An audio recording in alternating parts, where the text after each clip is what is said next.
Hello there, lovely listeners. It's Anna here, and I'm very excited to be delivering yet another episode of It Can't Just Be Me directly into your ears.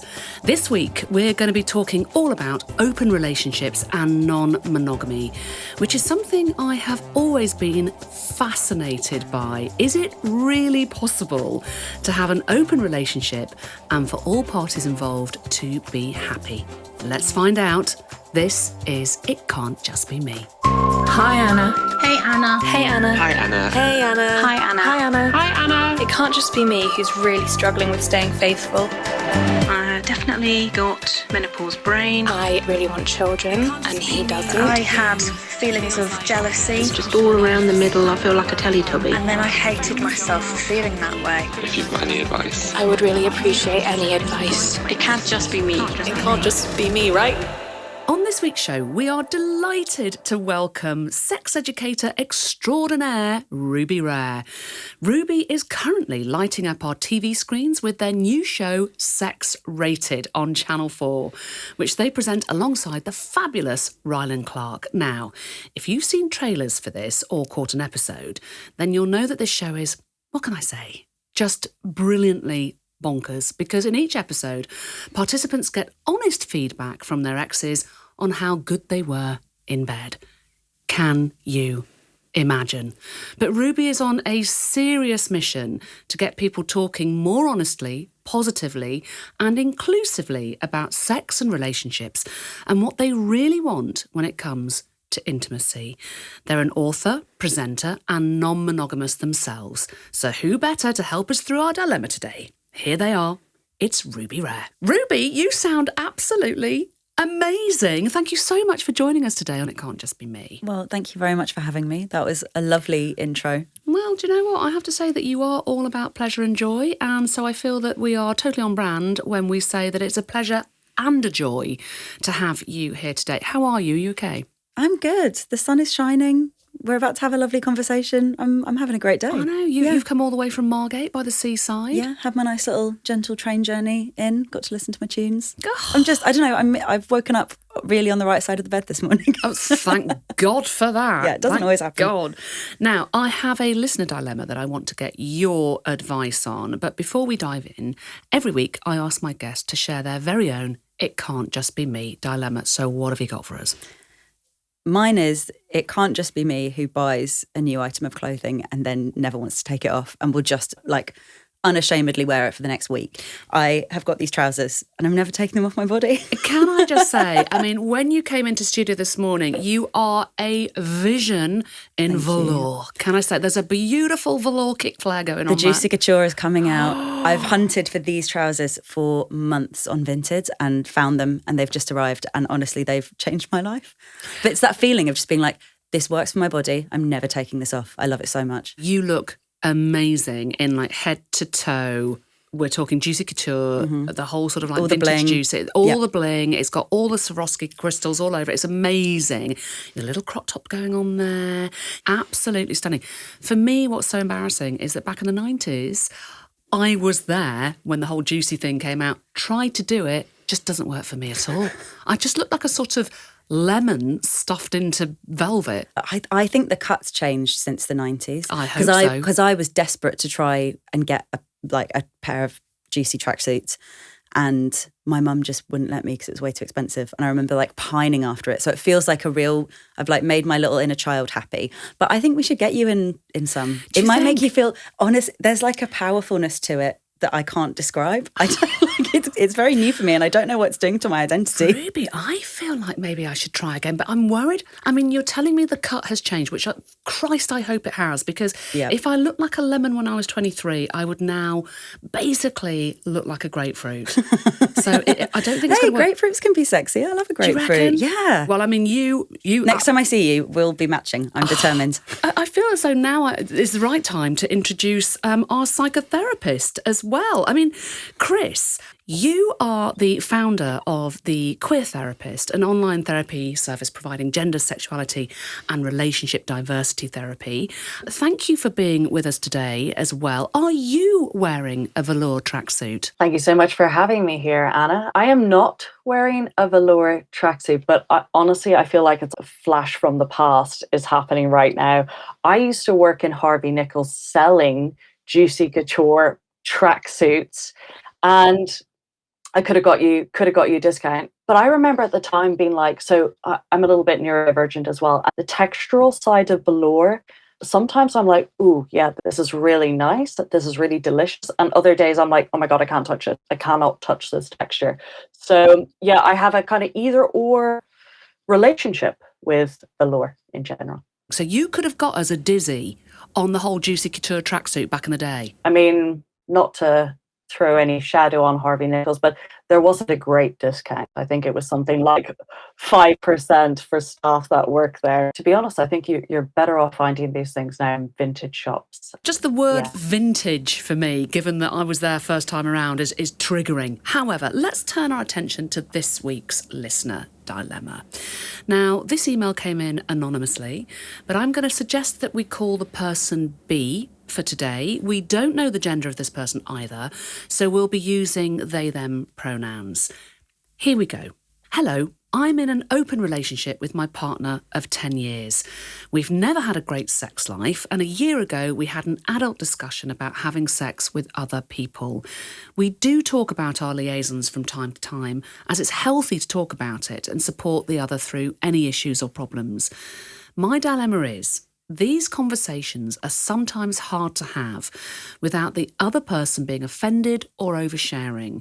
Do you have any advice or rules to assist with these conversations? Keep up the great work. Well, thank you, B. Okay, first things first, B is not alone in their non-monogamy because a study in 2018 by Euroclinics found that nearly 1 in 5 of the UK adults they surveyed identified as non-monogamous, which surprises me. So Ruby, before we get stuck in, can you tell us, first of all, what exactly is polyamory and what exactly is an open relationship and what's the difference? Oh, juicy. I love it. So I tend to use the phrase non-monogamy as an umbrella term in the way that some people might use queer as an umbrella term to talk about lots of different sexualities. Non-monogamy can mean so many different things. There are loads of flavours and ways that you can do it. When I hear open relationships, this is like my interpretation. It might feel different for other people. It feels a little bit more like a established relationship between two, maybe more, but traditionally like two people, where there is some openness and fluidity to their dynamic, where they might be sleeping with other people together or separately.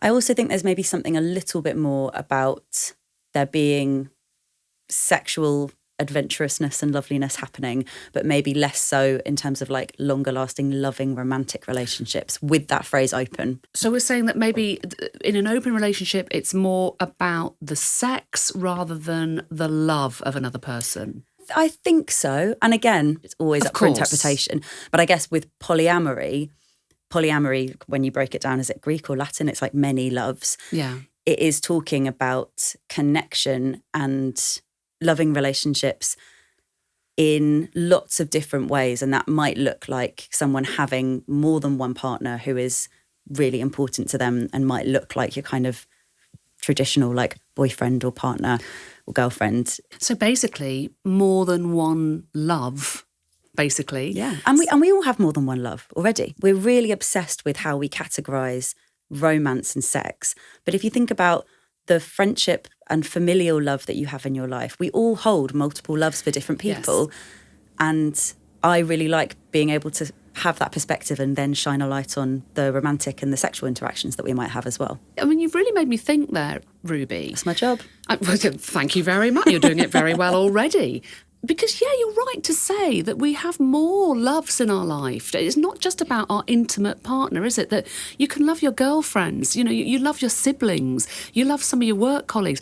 So just shine a bit more of a light on this, Chris, about that idea that we do have other significant people in our lives that we love. I think I would agree with Ruby around the idea of the open relationships being maybe more to do with sex in general. But I think when we start to look at relationship diversity in general, it gets us thinking about, well, what is my relationship to relationships in general, regardless of whether that's, sexual relationships, romantic relationships, emotional relationships. Do we see ourselves in relation to our friends and romantic partners as like non-hierarchical? Do we hold those in equal weighting, or actually do we see our maybe romantic and sexual partners are in a slightly different sort of domain, I guess, in our lives? So there's a kind of wider conversation there about what is our relationship to relationships and where do those ideas come from, that I think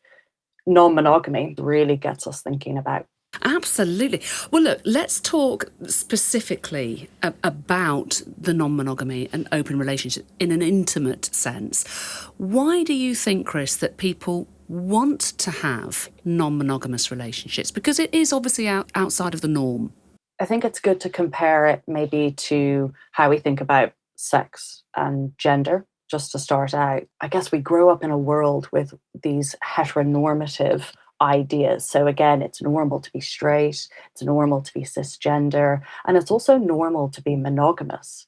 So when we start to think about how our sexualities can be different, then we can apply that to, okay, maybe our genders can be different. And maybe our relationship structures can be different as well. So what I'm talking about here is kind of queering all of these different sort of identities. So queering gender, queering sexuality, and queering relationships.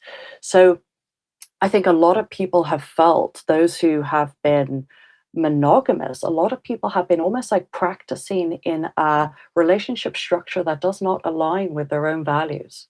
So it's been something that's been almost imposed, I would say, a little bit like what it is to be straight or what it is to be cisgender. That's absolutely fascinating. I mean, Ruby, what do you think about that? Do you think that there are more people out there who, as Chris says, might be sort of constrained within a relationship dynamic which is normative, and they might want a little bit more fluidity? I absolutely think that.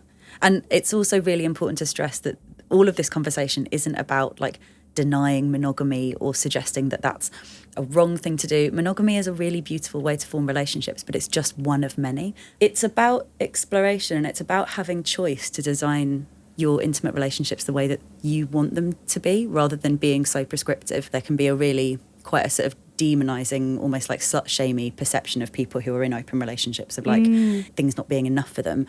But just when I started to explore a different way of doing relationships, it's really enriched my life. It's changed my life, all of it for the better. I've been doing this for 8 years now. It's something that feels really established in my life. It's not this kind of like wild novelty. It really grounds me. And I want more people to be able to see that as a way of being. I'm just wondering whether actually most of us do this more than we realise. Even if you're taking the sex out of it and we're going back to the polyamory and we're talking about all of those significant people in our lives anyway. The reason I think about this is, for example, my ex, Sue, has the most extraordinary relationship with Mel. They've known each other since they were at university, and their love is so profound. And I think they would both say that publicly. Their love is profound, absolutely profound. And it's the same with my current partner as well. He has a proper bromance going on. I mean, proper bromance. I love that. Going on with his best friend. They speak every day and they love each other. So I guess I'm saying, I wonder whether we are all doing this more than we realise, but that you guys are just ahead of the curve in terms of saying, well, we're labelling it and we're saying this is normal. Does that make sense? Yeah, it does. And I think like also, this isn't all about sex, as you've said, but if you are a sexual person, it's quite nice to explore sexual dynamics with different people. There's something quite fun about that, just in a practical way. I am and I intend to form like long-lasting relationships in my life, but I also do really value the times where I get to go away, being able to go away on a little solo holiday every once a year and just be a bit of a slag. And have these great sexual adventures of going, oh, wow, this is really exciting. This reminds me of who I am. This broadens my horizons. And I love that that's a part of me and that my relationships allow that to happen. Absolutely, the freedom of that. Well, look, let's go back to B's dilemma. Just to remind you, they're saying that with their partner, who they love, their sex life has never been good. They've agreed that they're going to sleep with other people, but how do they have that healthy, respectful conversation? Because clearly there's some tension coming in here. Now, I'm thrown a bit because I feel as though I want to know straight away why their sex life doesn't work with their partner. But look, that's just me. That would be my curiosity. What's your immediate reaction, Ruby? I think my immediate reaction comes to the fact that they're having these conversations, which is really good. The oversharing is the bit that I find really interesting because sometimes if you're starting to be in a non-monogamous setup, if you read the books and listen to the podcasts, you might get an idea of like, this is how we do it. I'm doing polyamory. And actually, it's a bit more trial and error and figuring out what works for you, because I've spoken to lots of people in the past who've done what B is saying of like potentially having conversations and disclosing more than someone feels comfortable with, and having to learn actually what each other's boundaries and limits are and when and how you communicate. We talk about communication all the time, but actually we very rarely do we talk about what it is. Yeah. Like, what is good communication? Okay, well, you tell me, what is good communication? Ooh, okay, so good communication is consensual, which for me means we might need to have a big chat, but I need to check that you're in the right headspace for that conversation to happen. I can't just be like, Anna, I've got to talk to you about this thing right now. That's not a very good place to start these conversations. I see. So in a way, I guess we're saying good communication is about respect. Yeah. It's about respecting the other person and saying, look, I need to discuss something. Are you in a good space to talk about this now? Yeah, absolutely. And it's just as much about listening to where the person's at. Communicating is like more listening than actually speaking a lot of the time. Interesting. And Chris, can I just come to you? With B's dilemma, as a psychotherapist, what's your gut telling you about what is going on here? I think like you, Anne, I'm also pulled into that piece there that they said around we haven't had a good sex life. I guess it's really wonderful to hear that they're starting to have these open and honest conversations about maybe what they would like. I wonder how much open and honest conversation there was around their actual sex lives as well. The other thing that comes up for me is definitely consent in terms of communications. And true consent is really where we're being open and really radically honest, radically open, radically honest. But I think I would be looking to work out what their individual relationship structure preferences are.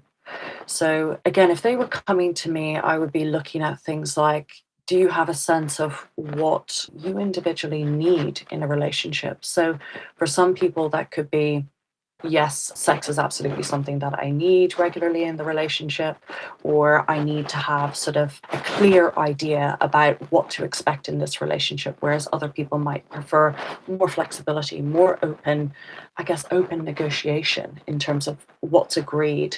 Again, I go back to whether they want that to be hierarchical or non-hierarchical or something in between. Chris, what do you mean by the hierarchical structure within the relationship? So again, if we look at first monogamy, I think it's fairly normative to expect that we will put our partners first if we're in a monogamous relationship. So they will take priority, say, over friendships or other relationships in our life. If you look at other relationship structures, there may be a preference for not actually having that kind of almost like that hierarchical system. So they may actually want to not give up time with their friends, not give up time with their partners, but that to be mutually and collaboratively agreed on and negotiated as the relationship progresses.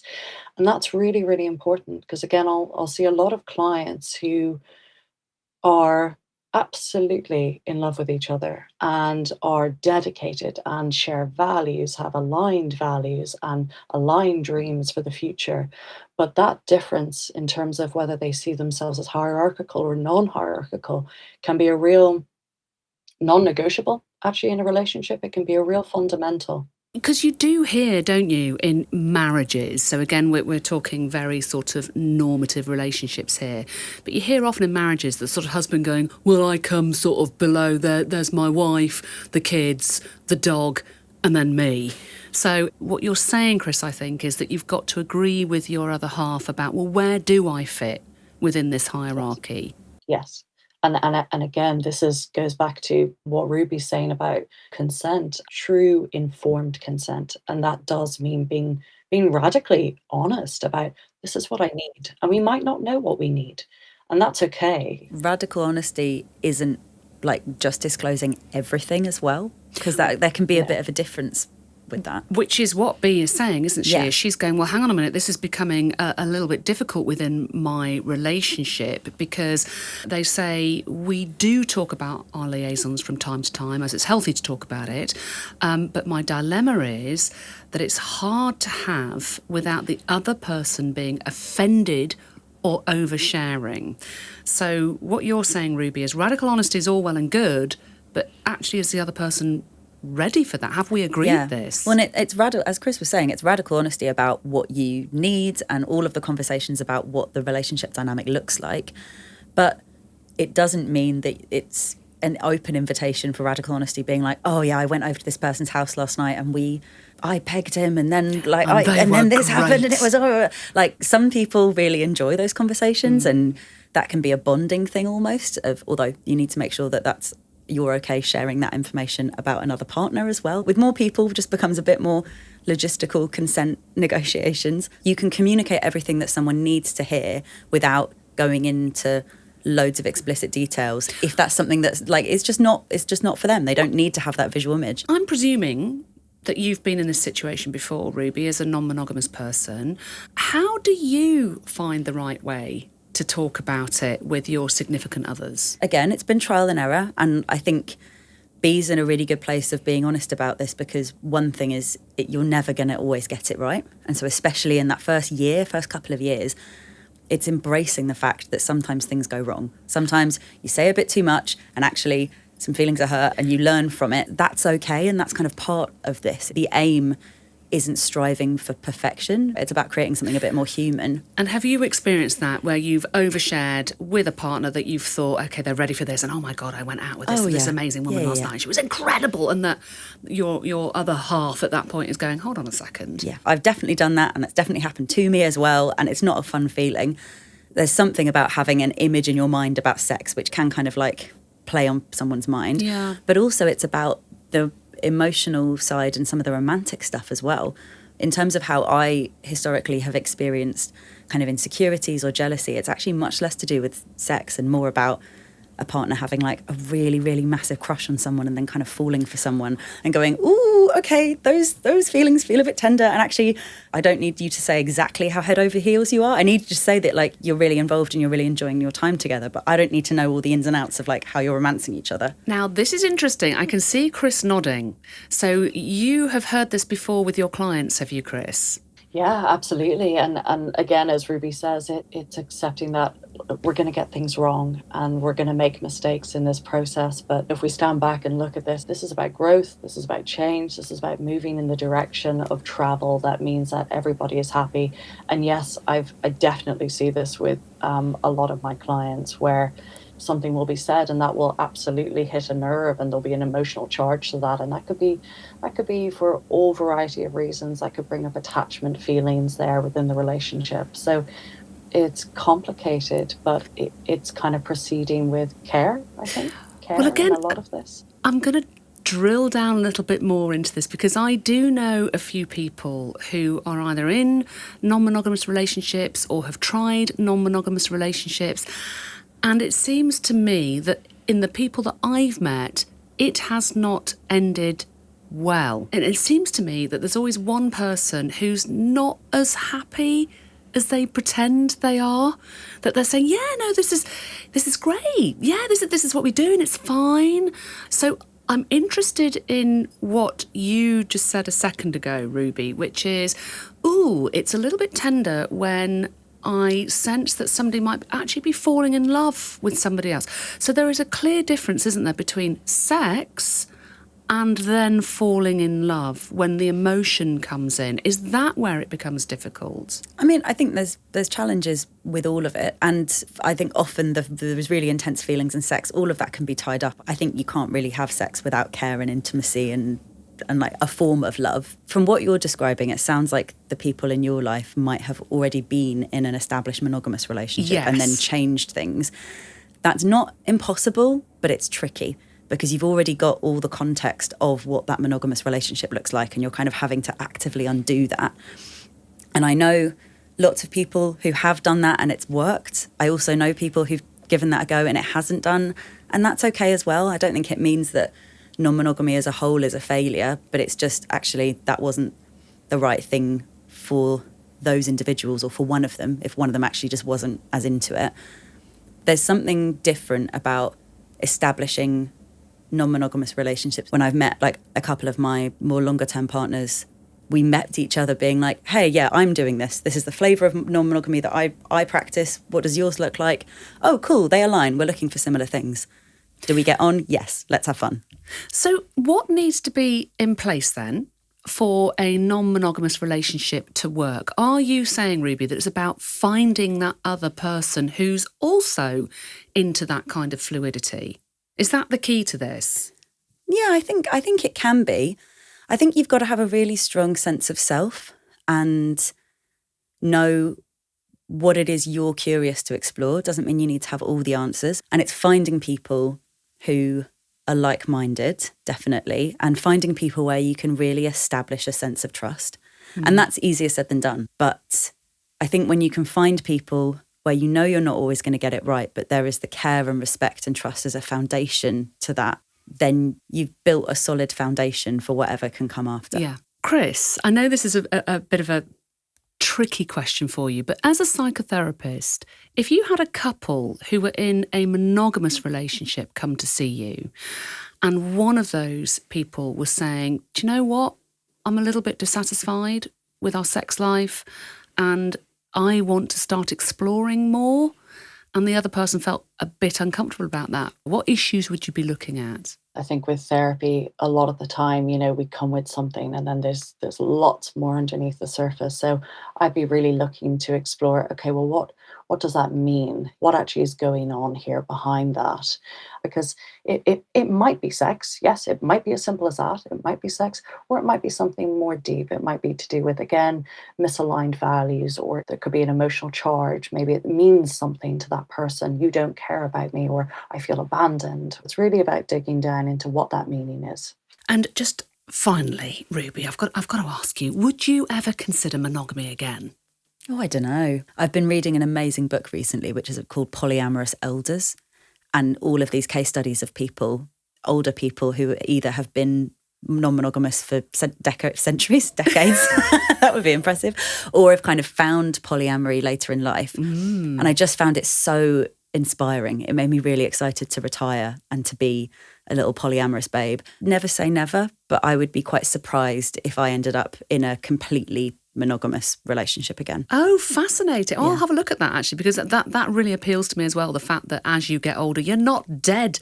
You can still enjoy your sex life and your love life after retirement. Of course you can. So that'll be me. Okay, love it. I'll see you in there. Okay, I want to leave B with some specific next steps. So would either of you recommend any rules when it comes to having that tricky conversation? Because that's what B is asking for. They're saying, look, are there any rules around this? What would you say, Ruby? I'd think about it less as rules, because there's like a rigidity to that, and more agreements, like each of them sharing the stuff that they potentially comfortable hearing and the stuff they're not as comfortable hearing. And I would also suggest agreeing that if one person has gone off and had a lovely sexy time and then come back, it's not them that leads the conversation. It's maybe the other person who can go at their own pace and ask questions. You could just say, how was your evening? Did you have a nice time? And they can go, yeah, I had a really nice time. If that feels good, you can leave it at that. But it's in the other person's ballpark to progress it. So it's allowing the other person to lead that conversation. Yeah. Just be led by them and what they're comfortable with. Yeah. Interesting. And Chris, what would you say? Are there rules that B should be following? So again, I'm all about agreements over rules, and just picking up on it's been maybe challenging to talk about things. Again, I would be actually suggesting, would therapy help them actually to sort of start to feel comfortable having these conversations with each other, not to overly disclose or anything, but just normalizing that process for them. B, if you're listening, I really hope that you found what Ruby and Chris had to say helpful. And that goes for the rest of you as well. We really do love to hear it when you've been inspired by something that you've heard on the show. So please do stay in touch with us. Meanwhile, Ruby and Chris, before you go, I'm going to hit you with a couple of quick-fire dilemmas from other listeners. Are you ready? Let's do it. Chris looks like they're taking notes already. I'm loving this. The first one is an email, and it's from Rebecca, who's struggling a bit with juggling dating alongside everything else. She says, "Hi Anna, I am 4 months out of a 12-year relationship that has ended very messily. I've got an 18-month-old and I had been with my ex since I was 17 and now I'm 29. I have no idea how to handle the dating lifestyle and juggling it with being a mum and finding myself again. I've never done this before, meeting different guys or sleeping around and having fun. I've been on one date which didn't go so well because of my past trauma from the relationship, but he was a really nice guy. I just want to know how to focus on myself, have fun, and also not get too attached too quickly, because I'm struggling with feeling the need of wanting a man to make me feel wanted. Help? Thanks." Oh, God. Rebecca, I know. I mean, it's only been 4 months since you guys split up. It's so recent. And also, you know, you've got a baby. So, Ruby, I mean, listening to your face. I just want to give her the biggest hug ever. I'm sending it. We're all sending it. The audio hug. Yeah, that's so many layers to navigate. My main piece of advice is just take your time. There is no rush with all of this. I'd actually suggest taking the pressure off of dating right now and instead focus on yourself, focusing on nurturing a loving relationship with yourself. Like solo sex, masturbation, in terms of like rediscovering pleasure that isn't associated with your past relationship is really important. And when you're ready to approach dating with a lot of honesty, of being comfortable sharing where you're at with potential people that you're going out with, but that all of this stuff takes time. Just really like slow, easy does it. It really does. It makes my heart go, honestly, when she says, I'm struggling with feeling the need of wanting a man to make me feel wanted. I mean, Chris, what's your immediate reaction to this as a therapist? Yeah, my heart goes out to Rebecca. Like, she's clearly just got an enormous amount on her plate. I think that point you just made there, Anna, and kind of picking up on maybe there's an emotional charge around that. I want to feel desired. I want to feel wanted. But there's a kind of competing needs here that I'm hearing. I don't want to be in a relationship, but I want to feel wanted. I think I would echo what Ruby has said about kind of slowing things down and actually attending to some of those emotions that are coming up there. She also mentioned as well that there's, again, trauma. So again, I would be really encouraging Rebecca, you know, if she can, again, could she consider actually going to therapy and working through some of this as well? I would really want to attend to what's going on emotionally around that motivation. 100%. Thank you both for that advice. And Rebecca, do you know what? Honestly, all of us here are really feeling for you in this situation. It's such a recent breakup for you, and you've got so much on your plate. Ruby and Chris have said, please attend to your feelings first. And if you possibly can, think about having some therapy and being with somebody that can just help you through some of these really, really difficult feelings. Okay, well, the next dilemma is at the other end of the scale. It is a voice note from Emily, and it's all about that thing that many people with a vagina will be familiar with. It's thrush. Hi, Anna. Thrush seems to be a reoccurring topic that comes up with my friends all the time. It's very frustrating, and I was just wondering if there were any prevention or... I mean, do you know, I've not had thrush in a while, but just hearing that has triggered me in my 20s, popping off to the chemist and getting some Canesten. Yeah. The old pessaries, the cream, all of that. Oh, the There's itch, something the burn. so unglamorous about a pessary, isn't there? Isn't there? Listen, when you hit menopause, it's part of your It's daily Pessary City, life. yeah. No, I'm aware. Oh, God. Right. Ruby, now, I think that you posted something on your Instagram about did. thrush and camping. I went camping a few weeks ago with absolutely raging thrush, and I deserve an award for it because it's rough. Thrush is always horrible. It always kind of comes out of nowhere and surprises you and completely derails your day, your life. But suddenly doing that in a camping environment, I don't really know how I got through it. Why were you camping for 3 days? I was with some friends. It was lovely. I just had a kind of nemesis thrush in Do you know what? there as well. Thrush is a proper dickhead, isn't it? It really it's is just the worst. Yeah. thing. Yeah. And in terms of preventative stuff, sexual health nurse friends of mine recommending taking probiotics as vitamins because that just helps with the kind of the bacteria that forms in all of our vaginas, which is an important thing. Bacteria is not bad. Like there's loads of good bacteria. And then also knowing what's normal for you so that as soon as something's not feeling quite right, you can get on it and try and get some treatment because the longer you leave it for, I mean, the worse it gets. That when thrush just creeps into that kind of like proper 7th layer of hell zone, we want to try and avoid it getting that bad. I think as you're saying, Ruby, really, start thinking about your probiotics and just your vaginal health, basically. But then as and when you do get the thrush, I mean, it's a cotton pant, isn't it? And some Canesten. Yeah. Or if you can do it, no pants. If you're at home. What? Long flowing something. Just let yourself breathe a bit. When you're kind of wearing really synthetic materials, it just creates an environment that isn't great. I mean, if we're saying no pants and you've popped a pessary and you've got, Yeah, but pessary's an overnight situation. You can't be walking around with pessary. That's a disaster. Can't do that with no pants on. No. I mean, do you know what, Emily? I'm sorry to say it is a part of the vagina life that you've sort of, got to push through, I'm afraid. But if it's recurring, if you're getting, or if it's like, if the pain is like really difficult to manage, then please go to a doctor. We don't just have to be dealing with this at home on our own. Like we need to be more honest about the pain we're experiencing.